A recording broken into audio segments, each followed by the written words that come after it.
Hello, listeners. You're welcome to another episode of the Let's Talk Education podcast. And today we will be talking to Kenneth Gyamerah, who is a PhD researcher at the Queen's University in Canada. Kenneth Gyamerah's research examines the role of African Indigenous knowledge systems and pedagogies in transforming the teaching and learning of mathematics and science education, specifically in Ghanaian primary schools. Kenneth, you're welcome to the show. Thank you, Stephen. It's a pleasure being on this show. I look forward to this day, and I'm glad that I'm finally on. So Yeah, that's really nice to know. So if you're listening from Ghana, you should know that Gyamerah is obviously a Ghanaian name.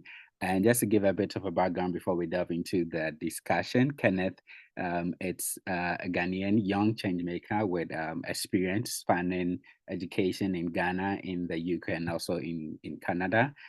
He has a Bachelor of Education degree from the University of Education, having been a trained teacher with close to a decade of experience working in education practice and research.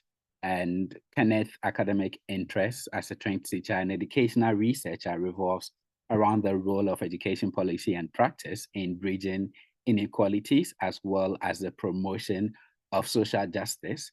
Kenneth was a Master of Science student in Education Policy and International Development as a Chevening Scholar, graduating in 2019 from the University of Bristol with distinction. He's moved on to do amazing things and currently a PhD candidate in education in the area of policy, curriculum, and pedagogy at the Faculty of Education, Queen's University in Canada. So we are going to delve into the discussion, learning about his research work. So coming back to you, Kenneth, can you tell us what your doctoral research work is about? Okay, so I'm currently looking at the role of African Indigenous knowledges and African-centered pedagogies in decolonizing mathematics and science, specifically at the primary school level. Oh, that is a mouthful. That the role of African Indigenous knowledge systems and pedagogies in decolonizing mathematics and science education. And one of the things we try to do on this podcast is to make it accessible to everyone listening, because we have a broad range of listeners from students, parents, teachers. And so if someone is hearing Indigenous African knowledge systems and pedagogies, can you break this down a bit? What does it mean when we say Indigenous knowledge systems? Okay. When we say Indigenous knowledge systems, they are knowledges that have been developed since time immemorial. And these knowledges are very broad, but then in simple terms, they are knowledges that we can find within our communities, within our cultures, within our languages. So when we think about Indigenous knowledges, for instance, in the Ghanaian perspective, we think about the localized ways in which we have been doing things. So these knowledges are generated through stories, through narratives, through sources like community works where we come together, we work together, we generate these knowledges through ceremonies, through symbols, through art and craft. Yeah. But then they have been passed on to us for several decades, and they are consistently useful for the present and future developmental aspirations. So let me give an example. When we think about Indigenous knowledges within science education, for instance, we could think about when you go to northern region, do you mean the climate region of Ghana? Yes, the northern region of Ghana. Okay. You would see that the building, like the structure of the building there, is quite different from the southern part. And like we have like mud houses where people over the years have been building these houses because the place is some part of the northern region or the upper east, like those like part of Ghana is really warm or hot. Yeah. So they build these houses in a way to conserve heat.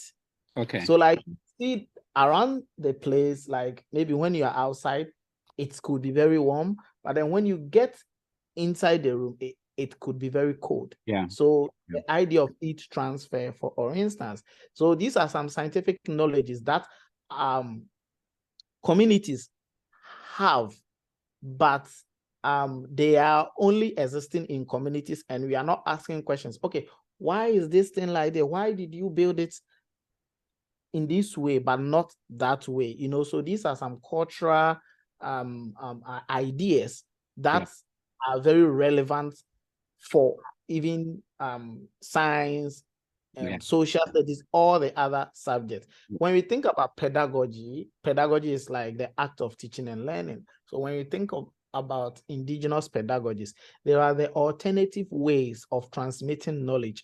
But then these alternative ways of transmitting knowledge are in such a way that it engages with our cultural values, it engages with the African philosophies of knowing, and it is true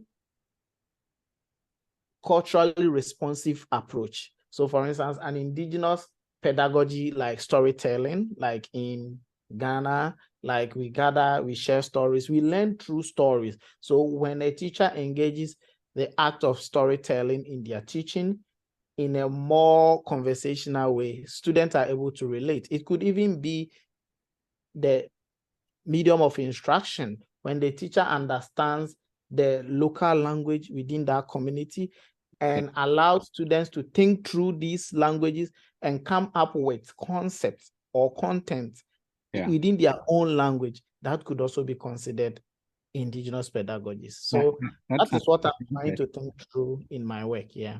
That sounds quite interesting. So as you mentioned about teachers using storytelling, for example, I can imagine a classroom where the teacher is using storytelling in a way to demonstrate a mathematical concept, especially that a lot of students see maths as really abstract.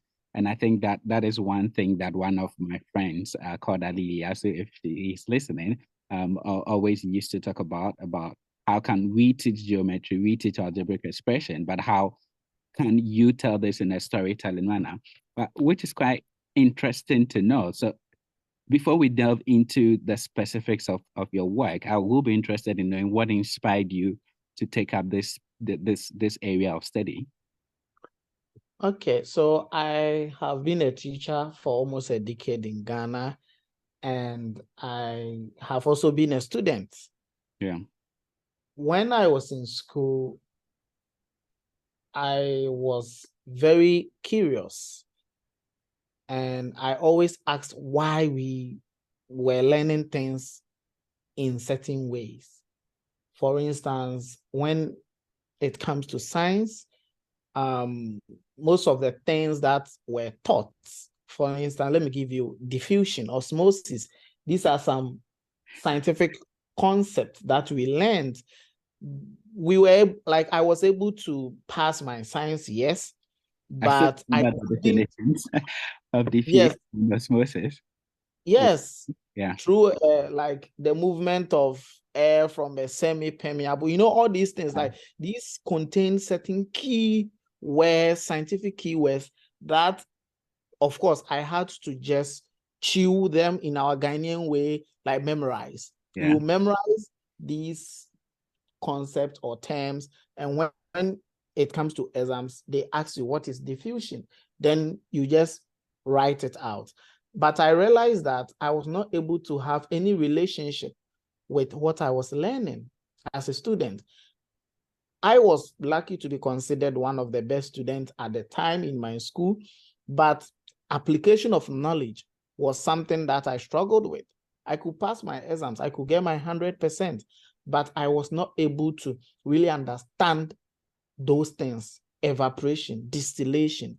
Yeah. So later on, when I became a teacher, I worked in a rural school, and I started connecting these students to the local environment, their context. So whatever topic I was teaching at the time, I tried to link them to a local example, or to draw from like the cultural assets that these students were bringing into the classrooms. And through that, I remember when I left for Bristol in 2018, the first batch of that school, it was one of the community senior high schools that was built between 2015 and 2016. Okay. In my subject, in science, a rural school, the student got, we had 99% passes in science. And we know in Ghana, science is one of the subjects that even the so-called A schools, they struggle with. But then these kids at the rural community were able to get 99%. And I was the only science teacher back at the time because nobody wanted to teach them. So what am I trying to say? I realized that because I was able to, one, integrate the local language in my teaching, to draw from local examples, like when I was teaching distillation, I was able to take them to a palm wine tapper in the community, someone who makes akwetesin, which is the local Ghanaian gin that we have. They have all these setup that we can look at and see how distillation occurs. And even students already have knowledge of these things. So sometimes as teachers, we think our students don't understand this or they don't know. We just teach them distillation, but then they have seen distillation. They have even been involved in that process of ensuring distillation happens. But then until we connect them to those things that, oh, you already know this, or this is what we mean by distillation, they will never know. Diffusion, you close a door, osmosis and diffusion. For diffusion, you close a door in your room, then you get a deodorant and you try to spray it. It stays within that process. So how do you let the students know, oh, this is what I mean?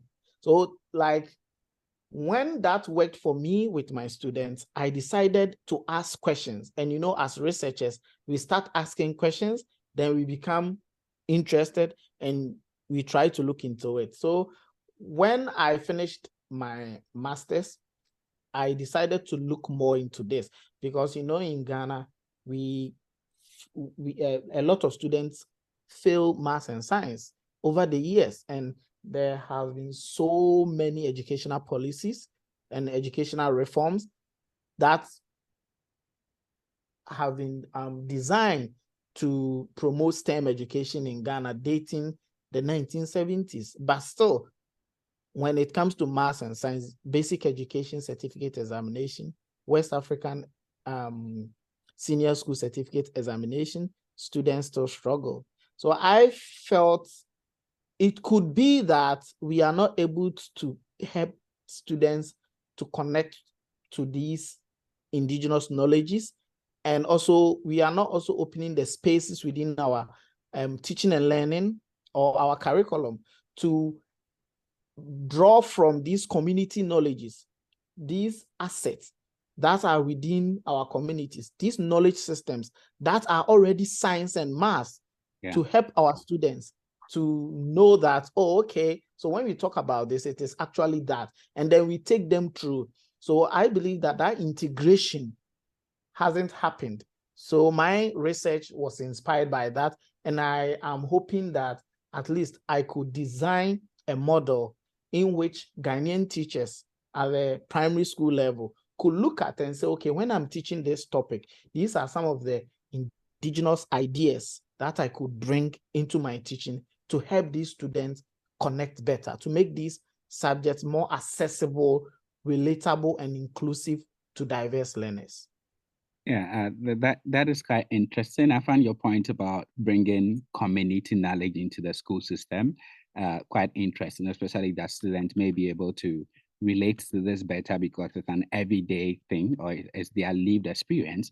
But when you think of this in terms of what you're trying to achieve or the objective of this study, are you looking at teachers adapting innovative pedagogies, or you are looking at changes at the level of curriculum or policy? What does in instigating change from your research work look like? What changes are you looking for that this work may inform? Okay, so I think my research will inform policy and practice. Policy in the sense that there's currently an ongoing project by the Ministry of Education looking at STEM education. I think the current administration have shown great interest in STEM education, because I always say that STEM is the foundation of learning, because most of the things that we do have math and science applications. So if you want to develop a country like Ghana to a level that will help reduce unemployment, to become more self-reliant, to build resilient systems, we need to develop more opportunities for students to become thinkers and for graduates to be able to do something for themselves.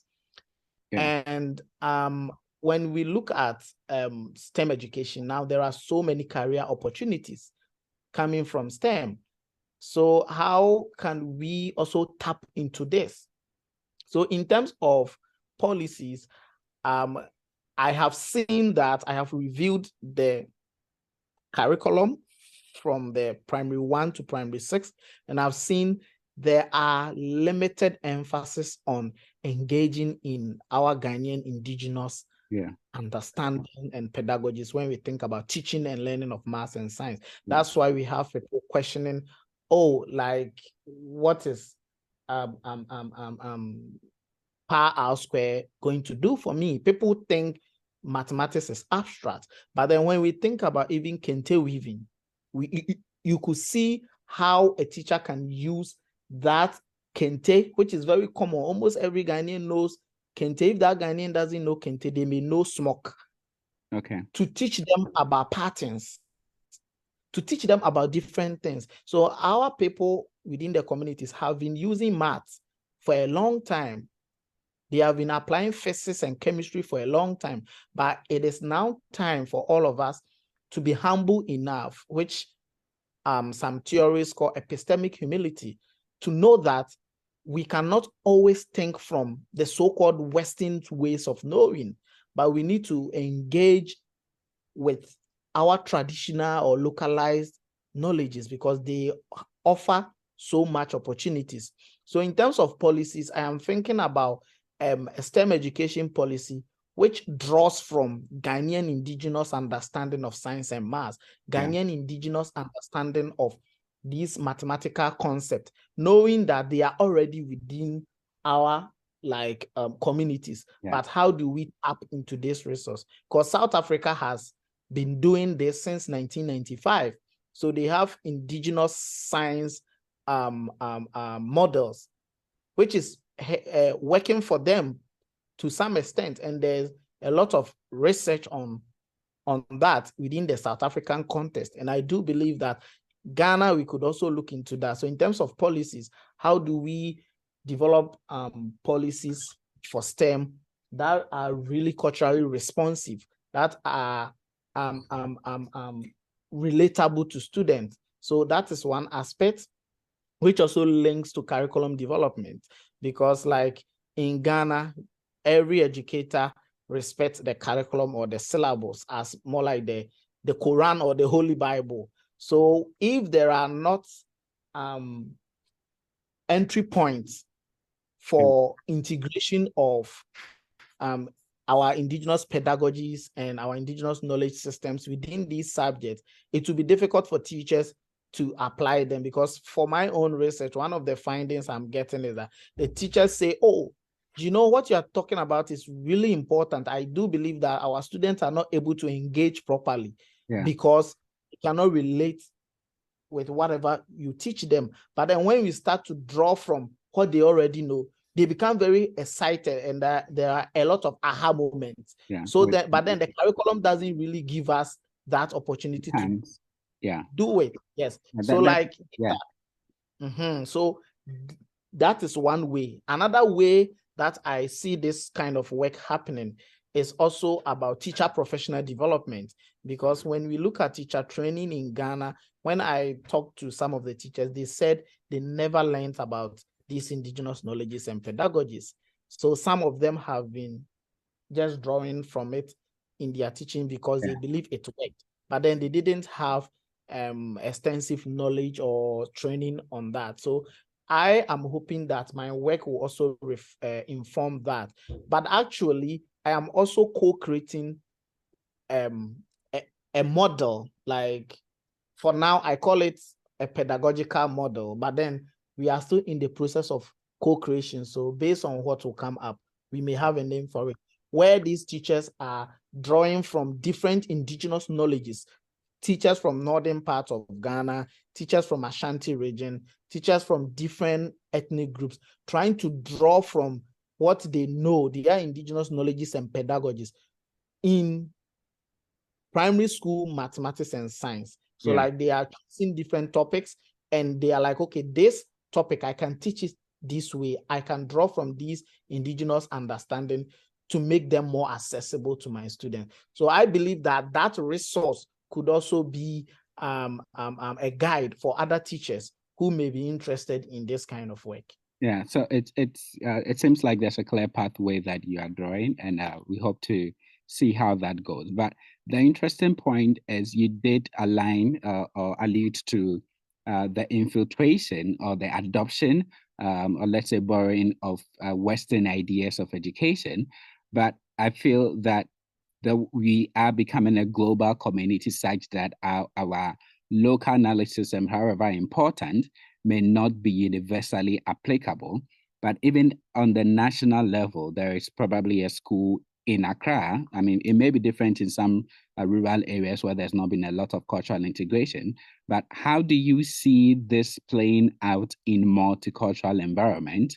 And do you think that families and students or parents alike who are interested in education as an aspirational goal to be like, we want our children to learn what students in the US or students in Canada, in Finland, in the UK, or in other developed countries, as we call them, to learn? Do you see some pushback from students and families on how this is integrated as compared to they learning an approach or learning in a way that is universally applicable? Because someone would say 1 + 1 is 2 in whichever country you're in when you're talking about basic arithmetic. Do you see some pushbacks, and do you think that this is receptive, or people will be receptive to this idea? Okay, I think first of all, when we say something is universally applicable, it doesn't always mean that idea should come from a certain part of the world, like ideas coming from Europe or ideas coming from North America or ideas coming from, let's say, Australia.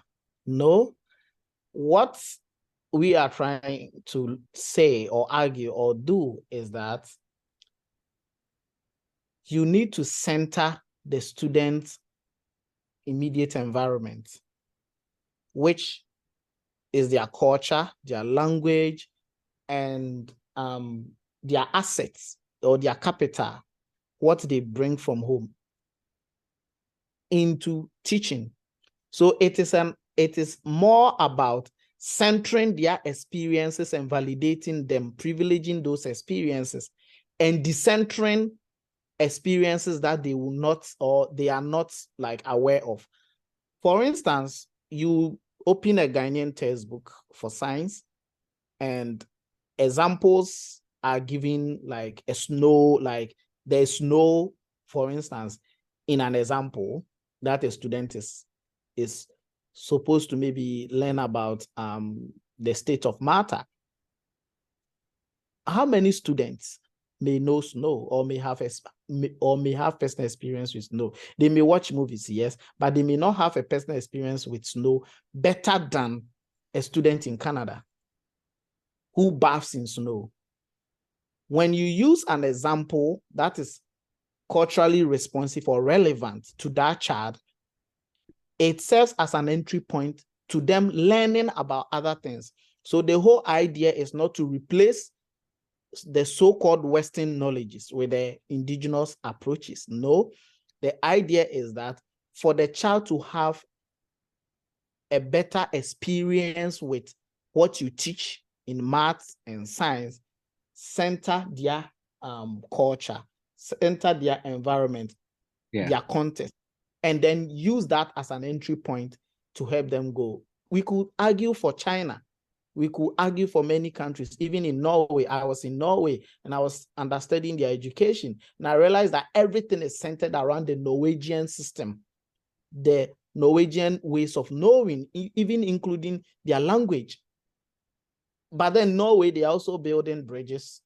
They are also like doing all this scientific exploration. So the idea is that science is not limited to a certain culture or group. Science is in every culture. And that is what we want our educators and our curriculum planners to understand, that science is universal and it is within every culture, and we can find it in everything we do. So the idea is science is everywhere. Yeah. For instance, when we think about indigenous knowledges, we don't want people to think about like knowledges that were in existence pre-colonial days. It is not a statement we make that let's go back and do that, but it is a statement that we make and say that let's look into our current realities and think about what we need and think about what we already have, and make use of them if we really want to like be at par with the rest of the world. So the idea is that the receptiveness or the pushback may come from parents depending on how it is being introduced, you know? And so like for me, the starting point of my research, speaking to teachers now, they have informed me that it's really positive and it could help enhance their teaching. So we see it as integration, but we don't see them as replacement. Because that other ways of knowing is also very important. But then how can we have mutualism, whereby we place our own indigenous knowledges and pedagogies at the same footing with the other ways of knowing? In that case, the students will be able to have double, or like what some indigenous scholars in Canada calls two-eye seeing, having one eye to look into their own culture, their own environment, and having another eye looking into other environment, which could be the Western ways of knowing. So that child will actually be more holistic because they have what we call the home sense and also so I think the point is it's well made and quite convincing. What's on my mind is how adopting African indigenous knowledge systems and pedagogies in multicultural environments would look like. So when you began this, you cited an example of how in the northern region of Ghana, houses are built in a certain way. When you come to the southern region, houses may be built in a different way. So it differs from place to place. Do you think, for example, that in a multicultural environment, how do we choose which experience to highlight and adopt in our teaching, especially when students are coming from different communities or ethnic backgrounds with boarding schools? Let's say there's a boarding school in Takrade and it has students from the northern region, the Ashanti region, the Upper East region, or even international places like different countries.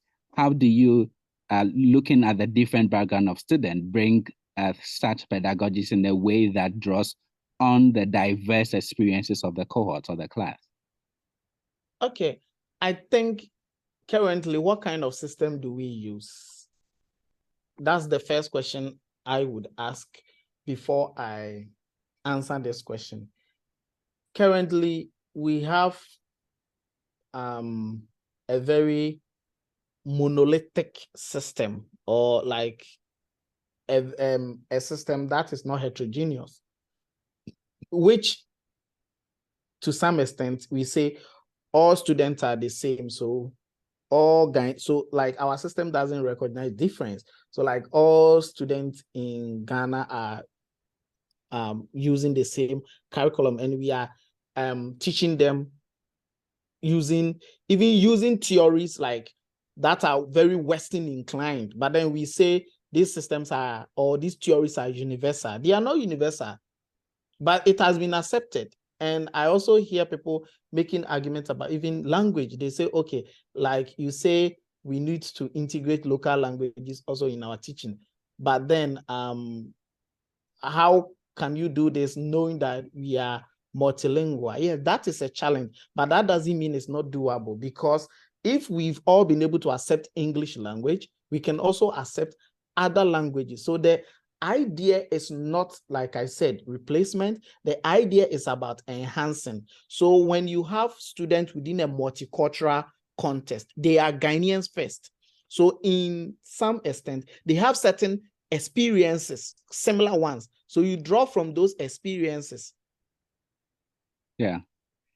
So it in a way also means that teachers varies the way they teach. As a teacher, you have to know your student well. And one of the indigenous pedagogies is about knowing your students very well and building a community within your classroom. So if you know your students very well, you should be able to always give different entry points or give different examples that they can relate with.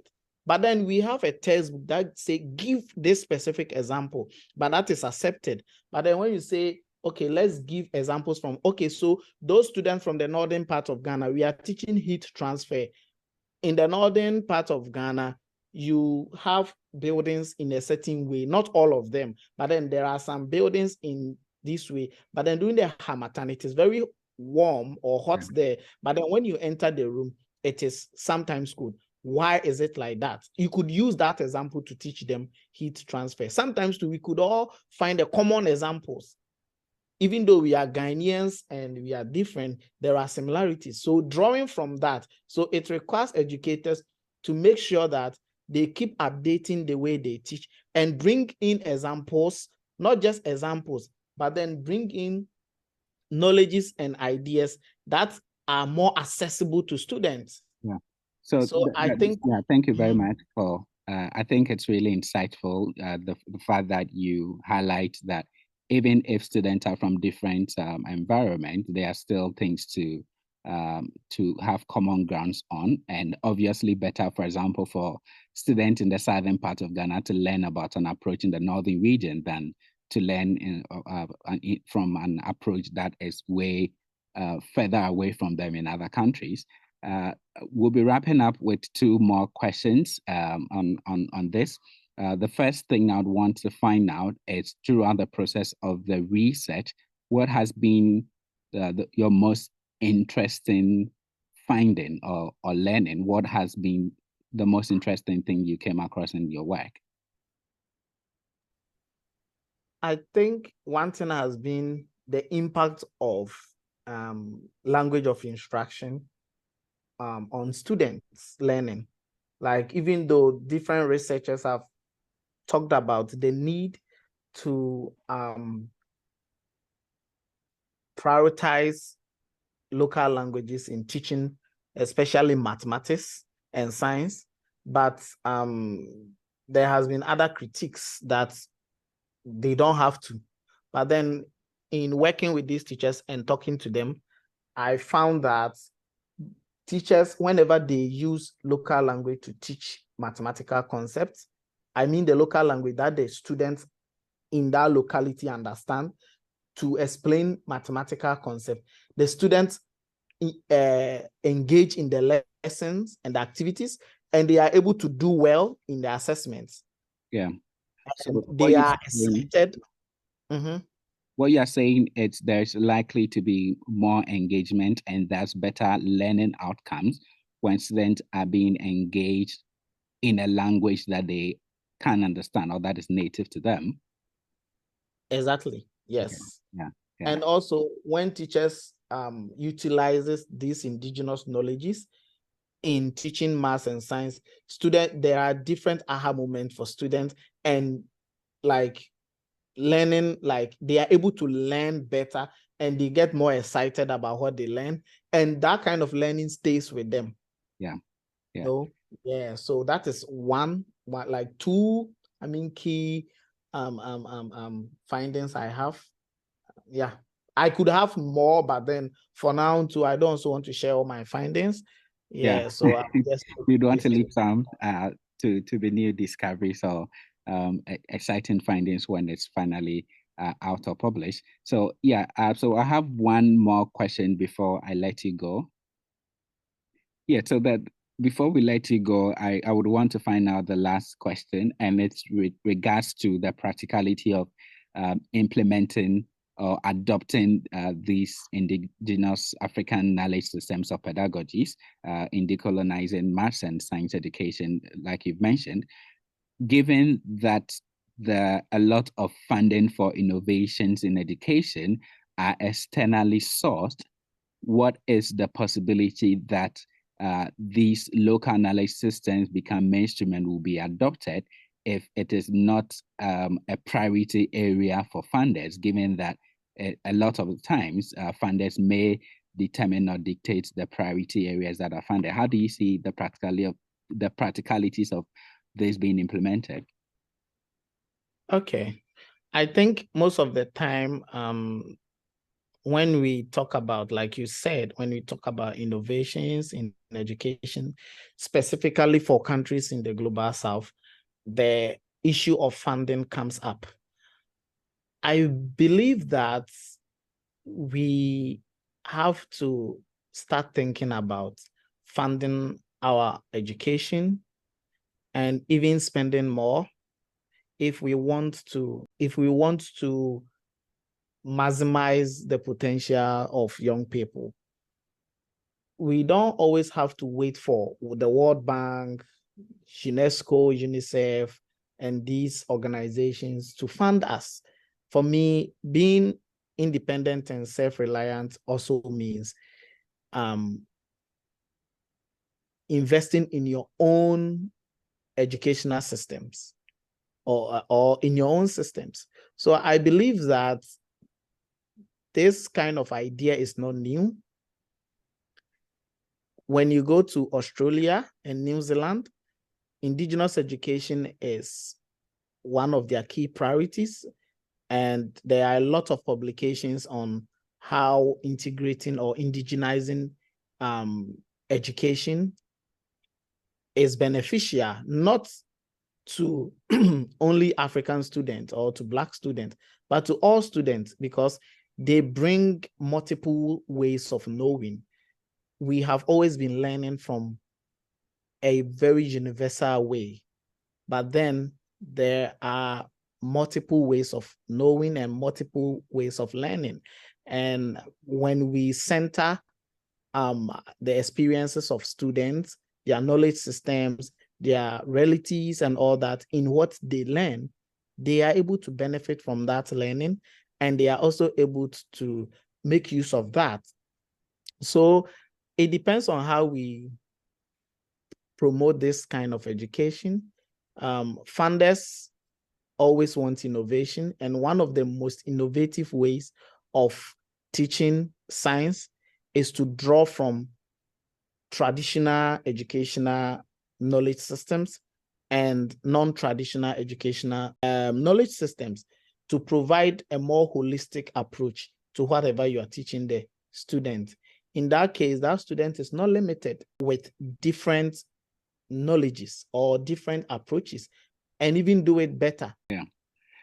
So yes, please go ahead. Yeah, I think that I was stricken by the comment that we need to begin to fund the education system. And it feels as though if our economic situation or financial standing cannot make room for such, then there becomes a barrier or difficulty in doing that. It means that we would still need to rely on external funding to see this into friction. So what I was very much interested in is how we bridge that gap between, if we as a country or as countries in Global South want to do this, but do not have the money, because a lot of our education budgets and even national budgets rely on external resources. How can we fix this, or how is this possible? Obviously, there's a need to increase funding to education, but are there any pathways of making this possible? I think, first of all, I don't think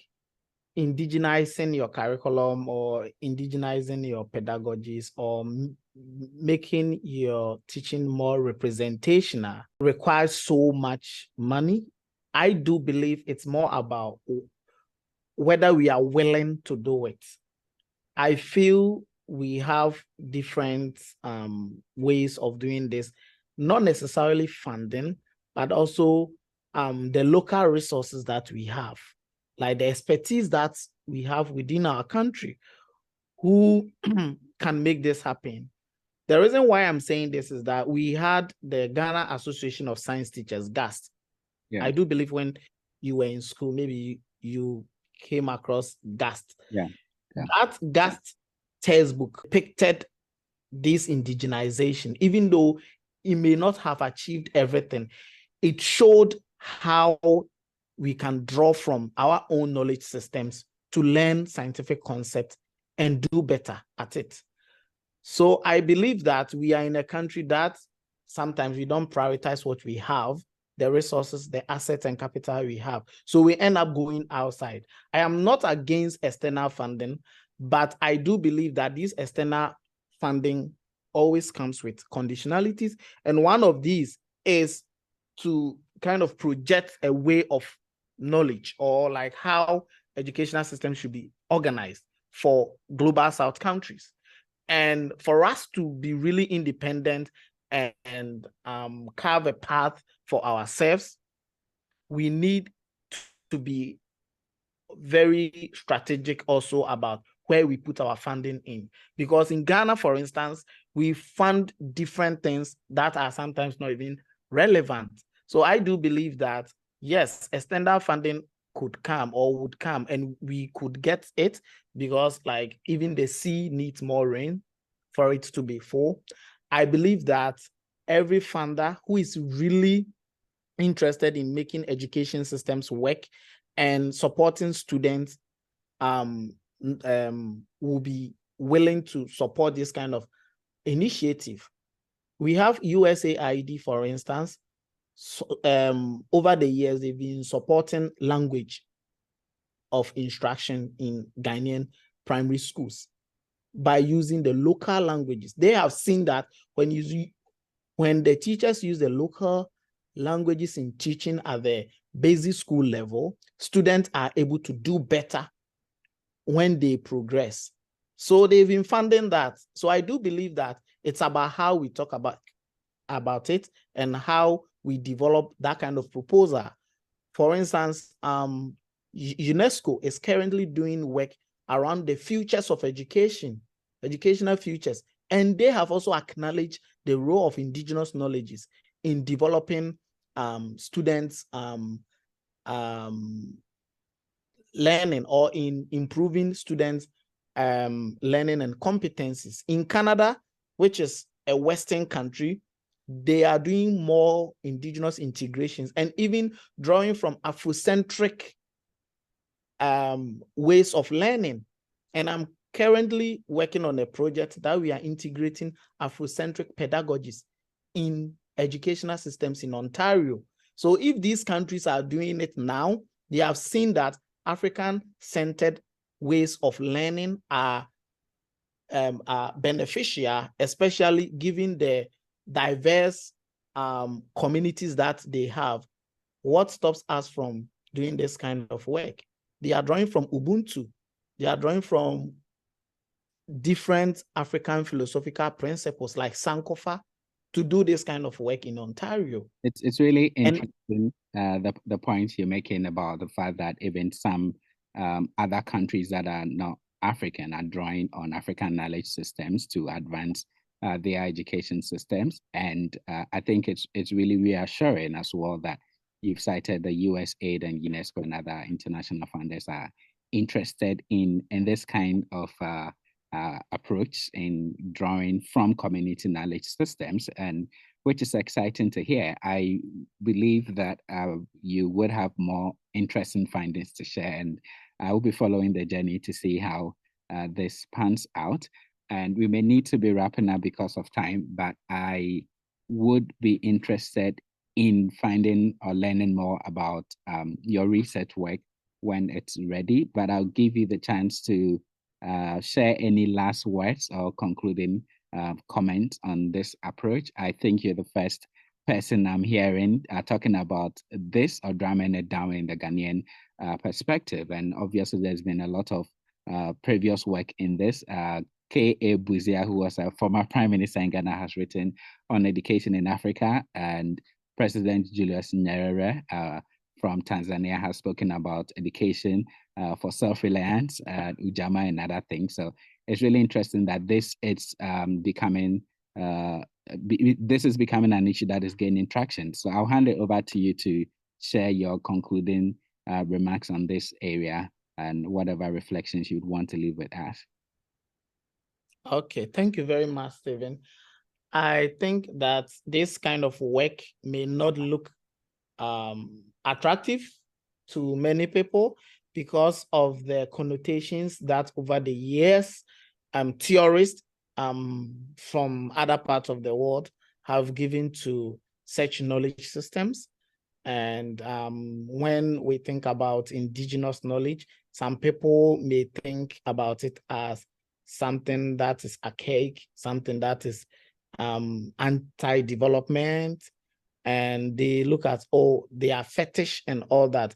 But I do believe that there's an opportunity for scholars, educators, stakeholders to actually look into indigenous knowledges and see how these alternative understanding of the world can also help in bridging inequalities that we have in education, even thinking about the learning crisis that we are currently facing. There's this theorist I admire a lot. His name is Ndlovu Gashini. He talks about epistemic exhaustion. He says that we have been following, or we've been doing the same thing over the years, that now we have exhausted the knowledge. So we keep just recycling these old ways of knowing from a specific vantage point, which is from the so-called developed countries. But it is also time for us to look at the epistemologies of the South, and which Boaventura de Sousa Santos talks about knowledge ecologies. So how do we bridge knowledges? How do we bring these different knowledge systems together to benefit the learner? How do we ensure that students acquire holistic development, and we are creating more spaces for students to benefit from alternative ways of knowing? Yeah. So the idea of indigenous knowledge and indigenous pedagogies in STEM education is very useful here, because it is not the replacement of other ways of knowing, but it is actually the integration. The integration and synthesis, of knowledges to benefit the learner, so that the learner will have multiple perspectives, different perspectives, so that that learner will also still be able to engage with their own cultural roots, no matter where they go. That it's a huge piece of wisdom, and thank you so much for sharing. If you're listening and joining the conversation as a teacher, this is a clarion call to look at how we can begin to integrate local ways of knowing into our teaching approaches to increase learning outcomes of students. If you listening as a policymaker, as a researcher, this is an area of interest that deserves attention. And if you're working in development space, it's always important for us to think about the local knowledge systems, as Kenneth is telling us, and how these can be integrated and synthesized into our approaches to improve learning outcomes, which I believe all of us are very much interested in. I would say thank you so much, Kenneth, for making time to talk to us. And we would be in touch, hopefully, to have more conversations around this area and other areas of your research interest. It's been great talking to you. This has been the Let's Talk Education podcast. I'd say thank you for joining us. Thank you very much, Stephen. It's great pleasure being on your podcast, and I look forward to future engagement.